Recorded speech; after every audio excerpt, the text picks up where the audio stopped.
buenas tardes, triunfadoras y triunfadores de la propiedad horizontal. Hoy, como todos lo estábamos conversando, vamos a hablar sobre el código de conducta del administrador de propiedad horizontal. Y me causó mucha curiosidad porque cuando estoy haciendo la encuesta me dicen que muy pocos conocen sobre la NTS SI 05. Esta es una norma técnica que, como lo he mencionado con la 02, no es de obligatorio cumplimiento su aplicación, pero indudablemente que el código ética no basta decir que hay que aplicarlo, es parte integral de todo administrador de propiedad horizontal. Lo que más me ha agradado de la extensión que hizo Fede Lonjas al expresarse sobre cómo debe ser la regulación de un administrador es el impacto en las diferentes líneas que maneja con los usuarios, colaboradores, proveedores, contratistas. Y creo que básicamente es algo novedoso, porque se cree que un administrador de propiedad horizontal no tiene ningún lineamiento ético o moral que rija su conducta, pero muy equivocado está ese inconsciente colectivo porque sí lo hay. Y es aquí donde vamos a desarrollar los principios, los valores, las conductas y las normas que tenemos en esta norma técnica sectorial que va a ser de gran provecho para todos el día de hoy. Recordemos a todos los que están llegando nuevos al canal que una vez que terminamos, al final todas las dudas, inquietudes, abren la cámara, hacen la pregunta, pueden ser de este tema o de cualquier tema que deseen tratar y con el mayor de los gustos respondemos. Y sin más preámbulo, aquí no podemos dejar de lado, como siempre les menciono, las bases. Y en toda buena base están los principios y los valores.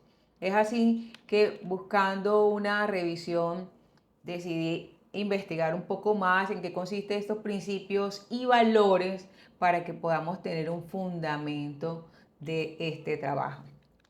Entonces, es aquí como este origen de la ética se deriva del griego antiguo éticos, que significa a lo que es relativo al carácter de uno. Quiere decir a lo interno, a lo personal. Es ahí donde cobra relevancia lo que dicen los padres es la formación individual del ser. Una vez que desligamos esa palabra de su raíz eto, que significa la naturaleza de lo moral, el verdadero significado. Esta ética es, por tanto, una rama de la filosofía que reflexiona precisamente sobre el bien y el deber. Y está ligada a la acción, pero una acción que se fundamenta con esa base de principios de lo que es intrínseco al ser humano. Es una dimensión, se puede decir, práctica, porque hace parte de la acción de la conducta humana. Por eso no podía dejar de lado identificar qué es acción y qué es omisión. Porque si bien hacemos un análisis del artículo 50, nos menciona que el administrador, por su acción, por omisión, por dolo, tiene responsabilidades civiles. Por lo tanto, actuar quiere decir ese poder hacer y omitir el no hacer. Muchas veces pensamos que abstenernos en realizar algo generaría un beneficio, pero muchas veces esa omisión de no hacer podría en ocasiones generar una situación compleja por la falta de doblar en la que tendría un impacto negativo para cada uno de nuestros administrados. Un ejemplo claro, si yo sé que en mi facultad de conservación de las 4 que tiene el administrador en el artículo 51 de no hacerle el mantenimiento a los ascensores, estaría omitiendo esa facultad de conservación, por lo tanto esa omisión podría generar un daño en ese mecanismo de transporte vertical que de una u otra forma tendría un impacto negativo en la comunidad. A veces no actuar o abstenerse genera un impacto mucho mayor que la acción. Por lo tanto, es importante que no todo lo que no se hace es omisión.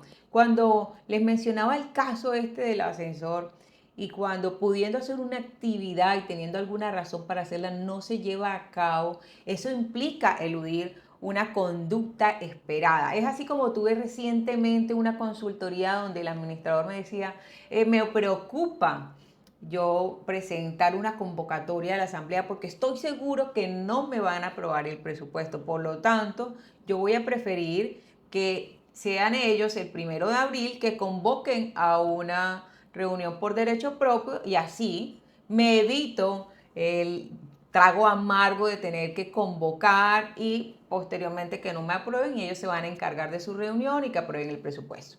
Aquí, para mí, hay una concepción equivocada. Primero, porque el administrador dentro de sus funciones tiene la obligación de convocar a una asamblea ordinaria.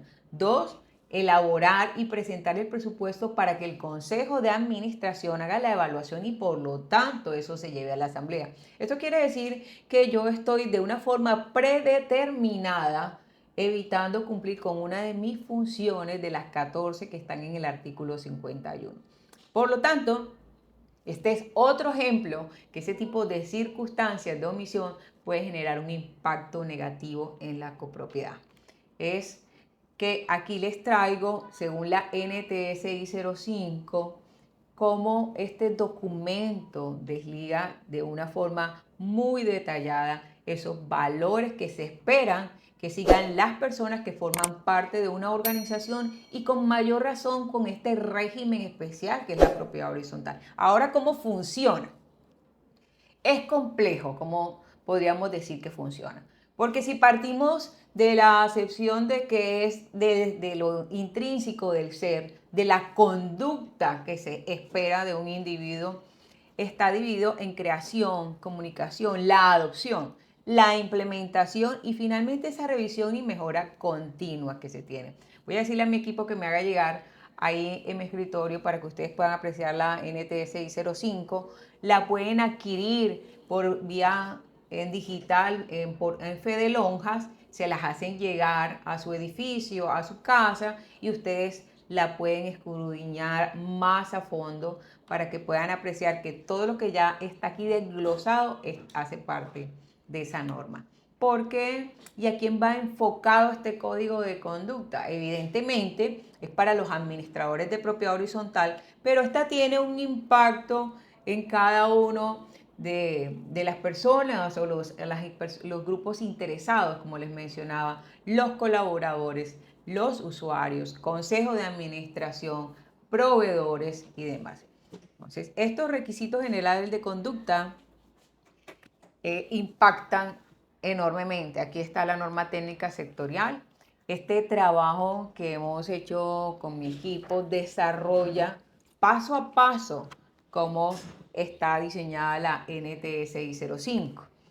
¿Cuál es el objeto de contar con un código de conducta en propiedad horizontal y por qué no se ha divulgado de una forma general para que todos conozcan, además de los administradores de propiedad horizontal, las asambleas, los consejos de administración, que nosotros no estamos de una forma desprovistos de un código de conducta? Y es aquí en donde podemos ver el objeto que está orientado siempre en defensa de los derechos e intereses de los usuarios. Este código además está buscando eliminar las prácticas que perjudiquen a los usuarios, a los colegas y al público en general. Y finalmente, evita esas prácticas desleales que van en contra de la libre y sana competencia. Muchas veces hemos escuchado de situaciones de las personas jurídicas que administran en las que se suscitan competencia desleal en cuanto a un precio, pasa uno un valor muy por debajo de lo que puede estar en el mercado puntualmente, o donde encontramos que esos asistentes administrativos se quedan con la copropiedad, o donde encontramos que no hay una prestación de servicios idónea generándole una mala imagen a los demás administradores de propiedad horizontal, o donde hay una mala práctica de los proveedores con los administradores, con consejeros y las administraciones. Entonces, este código de ética está muy bien enfocado porque establece unas conductas claras que deben tener cada uno de los actores de este régimen de propiedad horizontal. Ahí hay capítulo muy importante en donde define cada una de las palabras que vamos utilizando en el trayecto de desarrollar este código.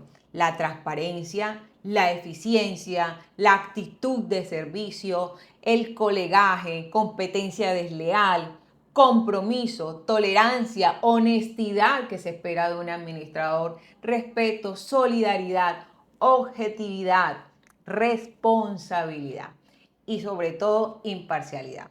Observe que no se quedó la norma técnica corta, sino que definió cada término para que no quedara a la interpretación de sus usuarios o lectores y muchísimo menos a los órganos de dirección y al representante legal que es el administrador. Por lo tanto, para poder tener unas bases mucho más sólidas cuando hablamos de norma técnica sectorial, debemos reconocer qué son los principios y qué son los valores. Cuando un ser humano los tiene claro, pues hay una dirección mucho más eficiente hacia donde nos direccionamos. Si yo sé cuáles son los principios como ser humano y como profesional y esos valores, pues no voy a entrar en conflictos de intereses porque voy a saber hasta dónde es el alcance de mi actuar y voy a direccionar también a un consejo de administración que claramente en el artículo 55 establece que maneja ese control y ese seguimiento al administrador y un buen administrador podrá ser una guía idónea para este órgano de administración. Así que aquí los enmarca como unos principios, como las normas o reglas que orientan la conducta. Pueden ser subjetivos o objetivos, universales o existen independientemente de los individuos. Quiere decir que esos principios incluso son anticipados al ser. Ya están porque son universales. No nos creamos un principio de la honestidad para determinado ser humano, sino que ya hace parte ese principio.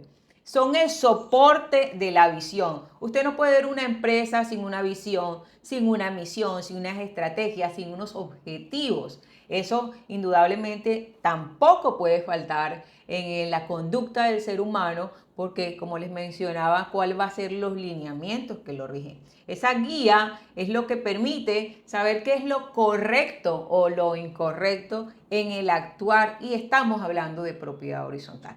Ahora cuando nos vamos al otro ángulo que son los valores, pero que está concadenado los principios con los valores, estos son unos conceptos, unas cualidades, unos atributos que se buscan como deseables. Todos están esperando que ese administrador cuente con esos aspectos positivos deseables para poder llegar a una administración. Son las creencias que tiene no solo el individuo, sino también una organización o una empresa. Si usted es una persona jurídica, deberá contar también con unos valores que respalden esa conducta en el actuar de los administrados. Esas virtudes que el grupo o la persona debe tener. Definitivamente son los pilares fundamentales que guían nuestras decisiones y la de la organización como tal. Quiere decir que fundamentalmente sin ellos no tiene ningún sentido la dirección porque sería acéfalo decir que no hay principios o valores que direccionen o la conducta interna o la de una persona jurídica.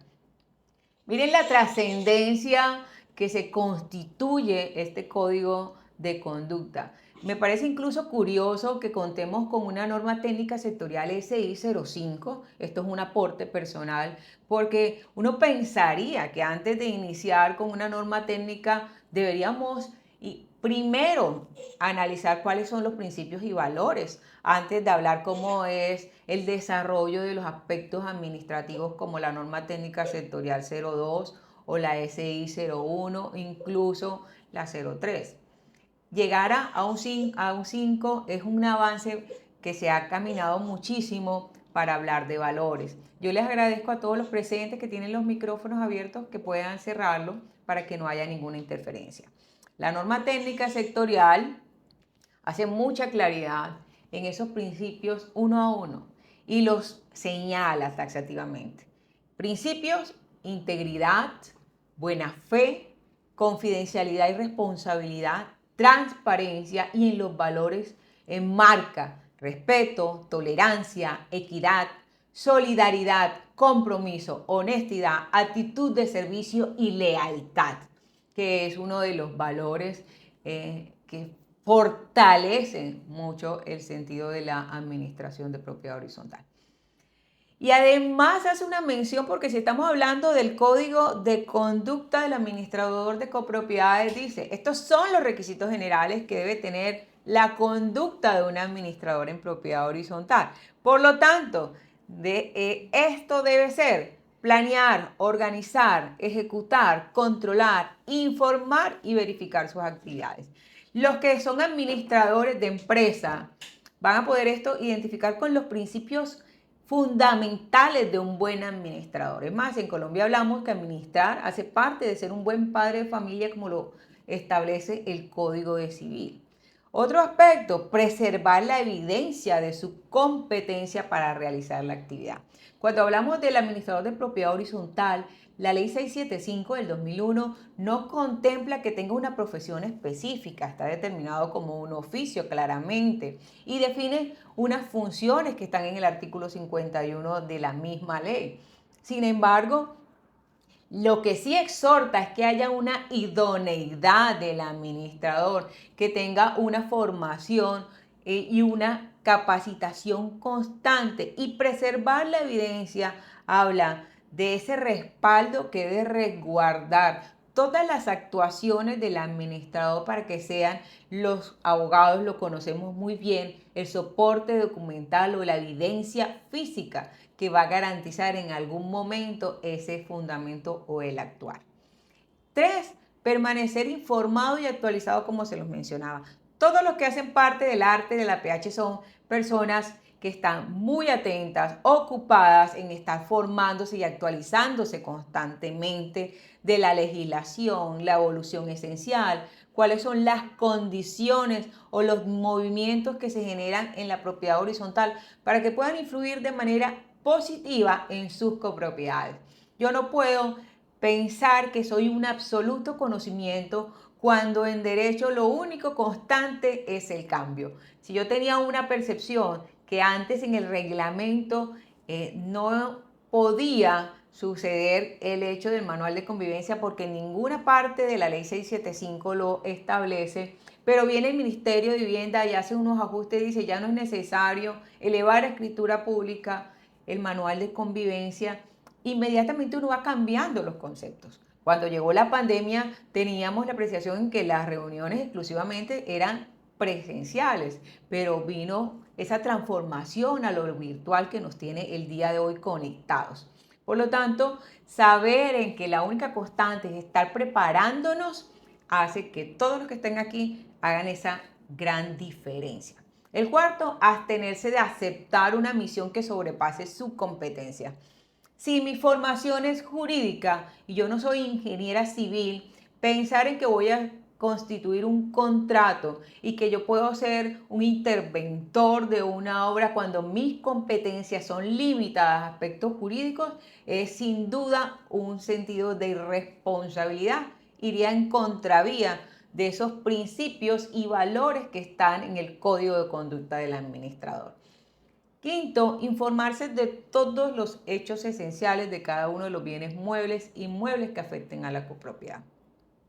Aquí cobra mucha relevancia el hecho que el administrador debe conocer su reglamento de propiedad horizontal, muy a fondo la ley 675 del 2001, su manual de convivencia, cómo están regulados sus planos, las licencias de funcionamiento, el inventario de equipos de la copropiedad, el cronograma de mantenimiento de los equipos y si es una persona jurídica y tiene un cuerpo de apoyo multidisciplinario, es recomendable esas reuniones semanales, mensuales que lo permite permite un feedback de cómo está la situación dentro de esa copropiedad administrada.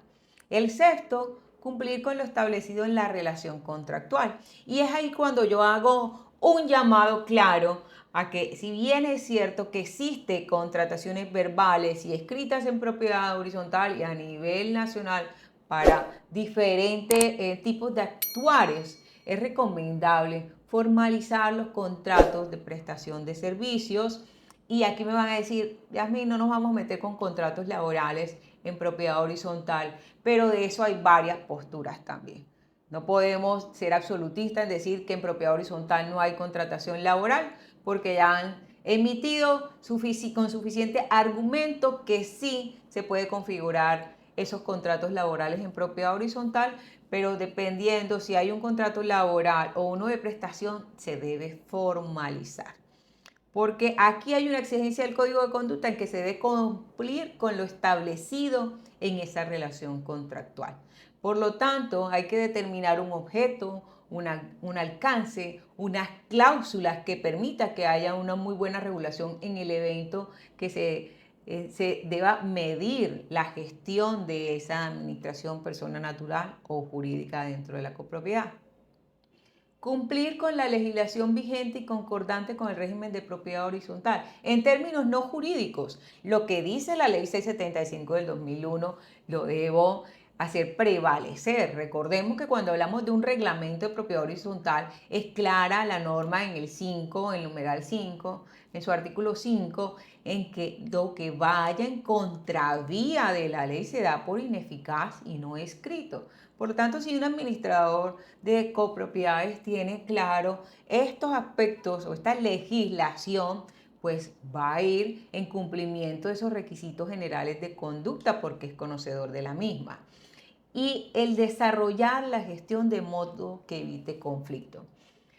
Aquí es muy recurrente y aprovecho este espacio para mencionar que aquí la norma está indicando claramente que los órganos de dirección, administración y control, los usuarios, la comunidad, los colegas, los empleados contratistas entre ellos, el administrador de propiedad horizontal, independientemente que no esté señalado taxativamente como un mediador, que sí lo contempla el artículo 58 de la ley 675 del 2001 de dirimir esos conflictos entre partes, sí está claramente definido en este código de conducta que debe desarrollar su gestión evitando conflictos. Muchas veces encontramos a ese administrador de copropiedades que es el primero generador de conflictos. Es el primero que no llama a la unión en la copropiedad o al consejo, sino es el que va abanderando las situaciones difíciles o que manda las comunicaciones generando un malestar en la copropiedad, o el primero que escribe en esos grupos de WhatsApp, no haciendo ese llamado a que haya ese objeto de la propiedad horizontal, que es esa convivencia sana y pacífica. Es que esos son los primeros indicadores que tiene un administrador de propiedad horizontal que no puede dejar de lado. Así que aquí, a partir de este espacio, va haciendo una marcada diferencia en cada uno de los aspectos en los que impacta el código de conducta. Y empieza por uno fundamental, y son los usuarios. Y dice este código de conducta: se le exige al administrador de copropiedades que tenga una conducta ante los usuarios de confidencialidad, de transparencia, de servicio, una contratación y una documentación, pero que además tenga un sentido de pertenencia y compromiso. Ahora, claramente, un administrador tiene definido cuáles son sus principios, sus valores, pero también cómo debe ser su conducta ante cada uno de los intervinientes en una propiedad horizontal. Y aquí entre los usuarios lo deja muy detallado. ¿Y qué le dice también con los colegas? Porque es que olvidamos y creemos que estar en propiedad horizontal solamente es estar inmerso dentro de nuestro edificio o conjunto. Pero qué clara hay interacción entre los colegas cuando se recibe una copropiedad o cuando se entrega, incluso cuando hay transiciones de administraciones provisionales. Por lo tanto, dice este código que se debe abstener de competencia desleal, que se debe velar porque las relaciones con los colegas vayan enmarcadas en el respeto y la cortesía, que se debe abstener de menospreciar o criticar negativamente en público el trabajo, las prácticas comerciales, la competencia de sus colegas, así como la de anticipar juicios de respeto de las actividades que ellos realicen. Mire lo crucial y lo detallado que está haciendo el código de conducta. Abstenerse de realizar falsas o confusas declaraciones acerca de sus competidores o negocios, ser integrales, ser objetivos, estar a disposición de aportar información para su publicación en medios de comunicación, relación con el conocimiento, la experiencia, que son los aportes como los que yo realizo el día de hoy, suministrar y aceptar asesoría y cooperación. Aquí nos encontramos muchos administradores que inmediatamente salieron con diferencias, ya no quieren dar información a los colegas, no les quieren colaborar con el pago de impuestos, si lo llaman para hacerle una consulta no apoyan, no ayudan, abstenerse de toda práctica que perjudique el buen nombre de la actividad. A ver, señores, cuando hablamos de un gremio, como es el de la propiedad horizontal, debemos recordar que es un sector. No estamos hablando de una persona natural o de una persona jurídica. Cuando se emiten esas expresiones que de una u otra forma impactan negativamente al medio, si nosotros pensamos en mediano y el largo plazo, definitivamente todo tiene una implicación en lo que marca el gremio de la propiedad horizontal. Por lo tanto, evitar estos comportamientos que causan no solo un perjuicio moral o material a esos colegas, sino que también van impactando en donde usted se desempeña o donde usted se desarrolla. Dice que finalmente habla más lo que usted diga de otro que de usted mismo. Así que promover el sentido de pertenencia y compromiso de los colegas en la copropiedad. El fin último, inició el código de ética, son los intereses y el bienestar de la comunidad de ese edificio conjunto. Ahora ya pasamos por usuarios, hablamos de los colegas y nos vamos con los colaboradores y contratistas. Y aquí en los colaboradores y contratistas es donde debemos, y yo me voy una milla extra, más allá de hablar del administrador de propiedad horizontal, y es que los propietarios, los residentes, arrendatarios también deben tener un impacto a favor de estos colaboradores y contratistas, porque lo que observamos en la realidad son situaciones muy complejas que se pasa esa línea de respeto con esas personas que están a disposición constante en una propiedad horizontal. Así que asegurar que los colaboradores contratistas conozcan que hay un código de ética que rige a los órganos de dirección y a la administración es importante. Comunicar a estos colaboradores que hay unos procedimientos que la administración lo tiene como su código de ética y es evitar entrar en situaciones que coloquen en tela de juicio la integridad o la honestidad de la administración. Fomentar la formación de esos colaboradores, de esos contratistas, en que hay actividades de la propiedad horizontal que mantienen unos lineamientos claros de principios y valores. Abstenerse a toda costa de discriminar personas por su etnia, color, religión, orientación sexual, género, estado familiar, costumbres, en fin. Nos hemos encontrado con personas o propietarios, personas externas que llegan y por una u otra razón no les agrada a la persona que los está recibiendo y empieza a generar una lista de comentarios desobligantes que debe estar un administrador de copropiedades en defensa de ese respeto y el reconocimiento que también lo contempla la ley 675 y es esa prevalencia de la dignidad humana como derecho fundamental en la propiedad horizontal. Abstenerse de realizar falsas o confusas declaraciones acerca de sus empleados, contratistas o colaboradores. Tratar con respeto y cortesía. Es inadmisible que un administrador de copropiedades trate de una forma desobligante al equipo de trabajo. Y esto, además, promover el sentido de pertenencia, compromiso en sus colaboradores y contratistas en un edificio o conjunto o de acuerdo al tipo de propiedad horizontal a la que nos estaremos refiriendo. Aquí de los aspectos más cautivantes para mí es que no pensamos solo en las personas, usuarios, en los contratistas, en los colaboradores, en nuestros colegas, sino que el código de conducta ha sido consciente, que no puede haber un código de conducta que no sea con un impacto al medio ambiente. Mire cómo desde el código de conducta se ha integrado la conciencia de que se debe tener un sentido de la responsabilidad con el medio ambiente. Y de hecho, dentro de esa función del administrador, debe estar esa conciencia en los residuos sólidos, en una muy buena gestión de los reciclajes, en cómo hacemos autosostenible la copropiedad y direcciona al administrador a eso. Primero, abstenerse a usar prácticas que deterioren el medio ambiente, utilizar prácticas y metodologías que respeten el medio ambiente, cumplir con la legislación vigente que se expida a escala local y nacional. Claramente, si se trata de temas de tala de árboles, emisión de gases, participar en eventos que promulguen la responsabilidad con este medio ambiente, dar a conocer y compartir con la comunidad, con los usuarios, con las contratistas, todos los medios que nosotros hacemos o que se realizan como administradores para cuidar la conducta ante el impacto que pueda generar de la naturaleza y el medio ambiente. Además, fíjense que siguiendo esa misma línea de conducta, habla de cómo debe ser con la comunidad en general. Y ahí es donde uno podría decir que es el grueso.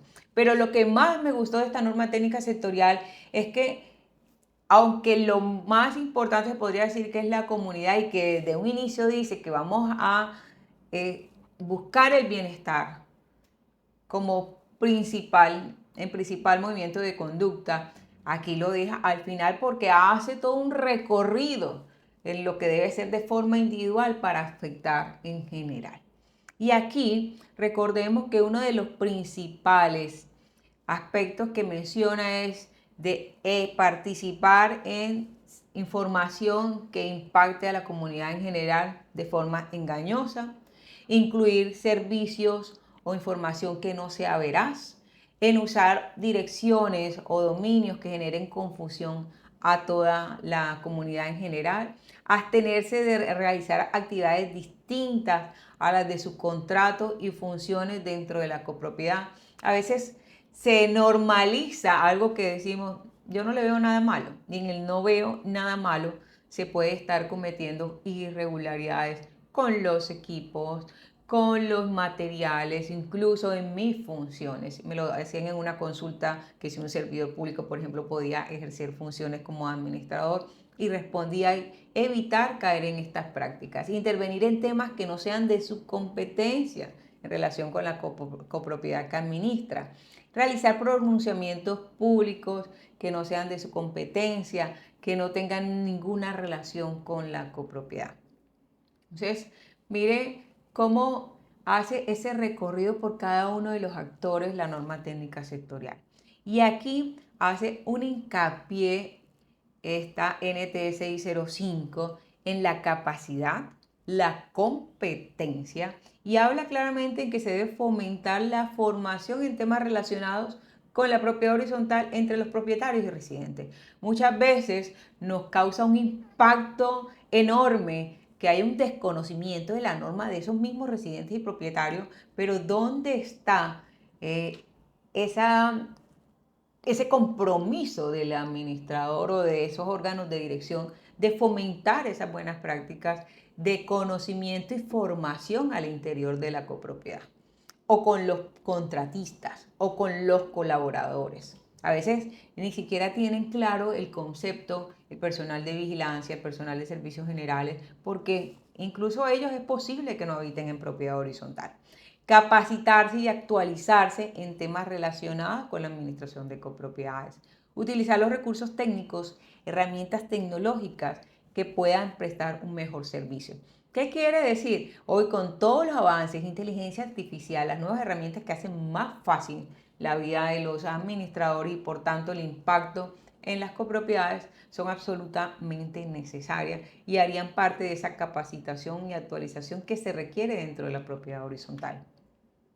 Ahora, no podíamos dejar de lado uno de los aspectos más relevantes que hay en propiedad horizontal y en donde se ve más juzgado un administrador de copropiedades. Desde un inicio se podría pensar en que de los aspectos más señalados en la administración es lo financiero, porque se ha manejado una apreciación que el administrador no es honesto en el manejo de recursos, que el consejo de administración como órgano de dirección está generando algún interés en su prestación ad honorem que le hace la asamblea. Así que para prevenir esto, ha dicho la norma en que hay que establecer un control financiero que propenda a la protección de esos intereses económicos. Esos mecanismos que puedan tener un doble componente de seguridad tanto para los órganos de dirección como el consejo, como para el administrador. Utilizar recursos económicos, financieros y patrimoniales que tenga una cobertura de los riesgos, habla sobre la buena conducta que debe tener el administrador de buen padre de familia para amparar el patrimonio de esa copropiedad.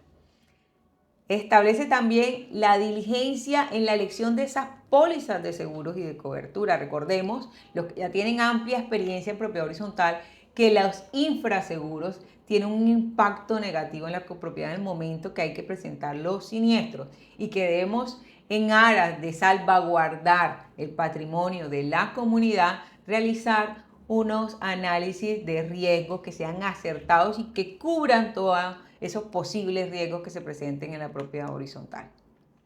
Uno de esos aspectos que también invitan a los administradores es que haya una prevención de ilícitos.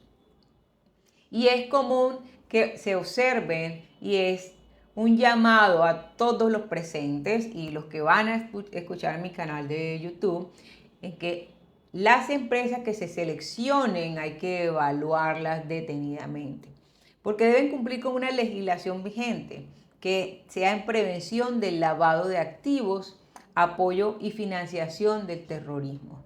Hay que ser muy abiertos en conocer y aplicar las políticas inmobiliarias relacionadas en la prevención de este tipo de financiación del terrorismo. Abstenerse de participar en actividades ilícitas. No se preste para que a través de empresas de dudosa reputación vayan a hacer contrataciones que impliquen la aplicación de pólizas en la copropiedad o que tengan que activar pólizas por incumplimiento o que sean empresas que sus productos o servicios no sean a la altura o la satisfacción de esos clientes o usuarios del edificio conjunto. Informar a los órganos de administración. Saben que en primera medida está el consejo. Cuando sea aplicable, que las autoridades competentes conozcan de hechos delictivos que se presenten al interior de la propiedad horizontal en una unidad privada. Informar a todas las partes interesadas y las autoridades de cualquier actividad ilícita que ustedes tengan conocimiento que se lleva a cabo dentro de la propiedad horizontal. Miren que hay factores que no se consideran dentro de la conducta del administrador y que la norma técnica está siendo muy detallada en manejarlo.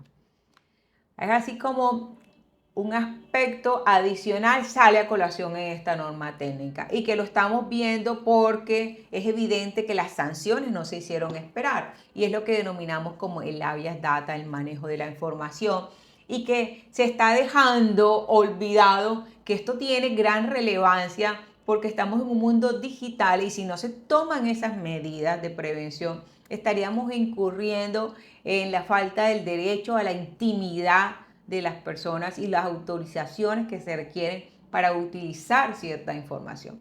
Y es por eso que habla dentro de las definiciones de la confidencialidad y reserva que debe tener un administrador de copropiedades. Así que revelar información confidencial de los usuarios, usar información de esos usuarios para afectar sus derechos fundamentales, usar información confidencial para ventaja como administrador de copropiedad o terceros, puede generar grandes responsabilidades en ese administrador. Los usuarios deben dar su consentimiento, deben ser requeridos por orden judicial cuando son temas de investigación o por mandato legal. De ser necesario, deben tener ese derecho a la defensa o a la legítima defensa y sobre todo recordar que para todos los eventos, claramente dentro de los principios orientadores de la propiedad horizontal y constitucional habla sobre el debido proceso que no lo podemos olvidar nunca en la ejecución de este tipo de actividades. Así que todos los que no cuentan con la implementación de la habeas data, de cómo son esos mecanismos para compartir la información, salgan de aquí inmediatamente, formulen cómo debe ser la aplicación de los mismos. Recordemos que una de las grandes funciones de un administrador es llevar el libro de actas y de propietarios. Aquí están las bases de datos de toda una comunidad, donde puede ampliamente observar sus vehículos, sus mascotas, sus familias, sus familiares más allegados, la persona que apoya en los servicios domésticos. Tenemos una información completa de cada una de las personas. Por lo tanto, aquí hay que tener un cuidado legítimo, pero también abstenerse de generar un beneficio de una forma directa o indirecta. Pero más allá de esas bases de datos, de libros de propietario, está de los colegas, de los empleados y contratistas, de la difusión de la información. Muchas veces cae en un error tan simple como enviar un correo electrónico y difundir a todos sin copia oculta. Esos son los pequeños detalles que un buen administrador no puede dejar pasar porque tiene grandes implicaciones en temas de responsabilidad por habeas data. Es así como les he hecho un recorrido amplio de esta norma técnica sectorial que no podía dejar de lado el grado de importancia. Les reitero, lo pueden conseguir en Fede Lonjas, está al alcance de todos, pero como lo desarrollamos aquí, es más al detalle.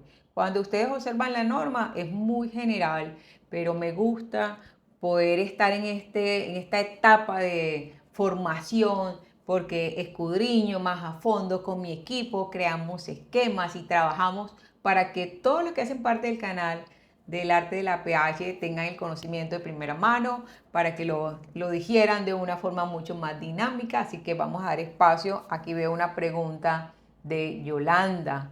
Adelante, Yolanda, pues levantaste la mano, abre la cámara, hazme la duda, que estoy para servirte. Hola, Yolanda. Hola, buenas tardes. La pregunta que yo tengo es, este es un manual de las normas técnicas sectorial, ¿es un manual o es un documento que para implementarlo aquí en el conjunto, yo vivo en propiedad horizontal y soy consejera, está avalado por la Cámara de Comercio o yo simplemente lo puedo proponer en el consejo y que sea como una herramienta para el consejo de administración o para la misma administradora? Esto está avalado por Fede Lonjas. Y además no solo por Fede Lonjas, sino que agremió a todas las lonjas, Cámara de Comercio, todos estos gremios unificaron criterios y fue lo que establece la norma técnica sectorial. Claro que mira que enmarca que lo apliquen a la copropiedad y que ustedes como consejeros muchísimo más, porque está dando unos lineamientos de cómo debe ser la conducta del administrador con los diferentes intervinientes, usuarios, órganos de dirección, los contratistas, los colaboradores. Así que es una muy buena práctica que se realice. De hecho, por eso estamos aquí. Hace poco estuve dictando una conferencia sobre el tema, porque en aras de mejorar la gremiación se busca la implementación de estas normas técnicas sectoriales. Uno, hace la vida más fácil en el desarrollo de administrar propiedad horizontal, y dos, le da un fundamento a todos los que hacen parte del régimen en que sí hay códigos de conducta, en que sí hay unos lineamientos, unos principios, unos valores que olvídense que no existen en propiedad horizontal. Sí lo hay como en toda organización y me place ser una de las que está difundiendo que sí los hay para que se pueda promover en todos los edificios conjuntos. Así que lo puedes adquirir, Fede Lonjas, y cualquier cosa en el enlace de mi perfil hay varias herramientas en donde ya está hay un desglose del mismo que les puede hacer más sencillo el proceso. Y también cómo ser excelente consejero. ¿Listo, Yolanda? Ah, gracias. Tenía otra preguntita. Claro. Nosotros como consejeros, tengo entendido que somos como los responsables de elaborar el manual de convivencia. Aquí existe un manual de convivencia hace 25 años y año tras año lo hemos venido como haciendo ajustes.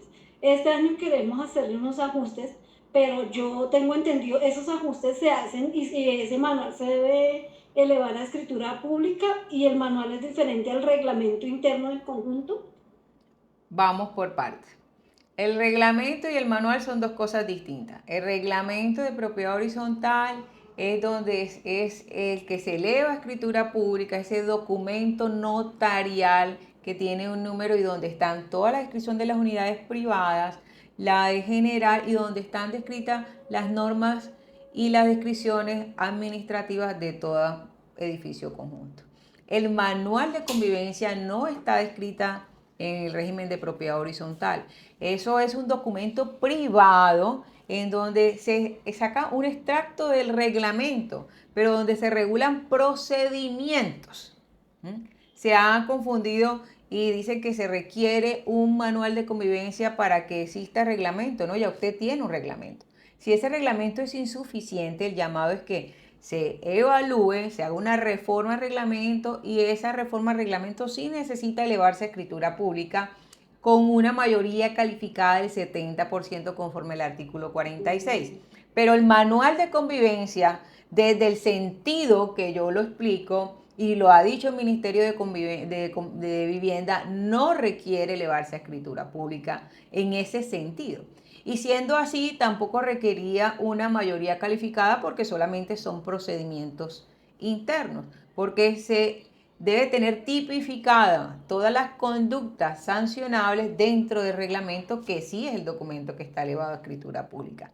Ahora, la otra pregunta sobre si el Consejo es que debe hacer esa modificación, eso dependerá. Si su reglamento lo establece de esa manera, es procedente. Pero si es un mandato de la Asamblea en que le da esa prerrogativa para que el Consejo lo realice, si bien es cierto, no puede dejar de ser socializado con la comunidad previamente y debe quedar aprobado en Asamblea para que no quede en manos del Consejo de Administración, que sus funciones son claramente de control y seguimiento y no de convivencia. Entonces, espero que con eso hayan quedado todas las inquietudes resueltas, Yolanda. ¿Listo? Gracias. Con el mayor de los gustos. Me encanta que hagan preguntas que tienen que ver del tema y las que no, para poder aclararlo. Yo procuro ser muy precisa, les doy el concepto jurídico, pero también los aspectos administrativos, y eso es lo maravilloso y lo diferente que hace el arte del APH, porque de una forma teórica práctica podemos aprender y crecer juntos. Si hay alguna duda, inquietud de mis triunfadoras, bienvenidas, y también tengo triunfadores que estoy aquí lista para que pueda apoyarlos en todas sus inquietudes y dudas en este arte del APH. Si no hay más, es un placer enorme haber compartido con todos ustedes. Nos vemos el próximo martes, recordemos, aquí a las 3 de la tarde en el arte del APH.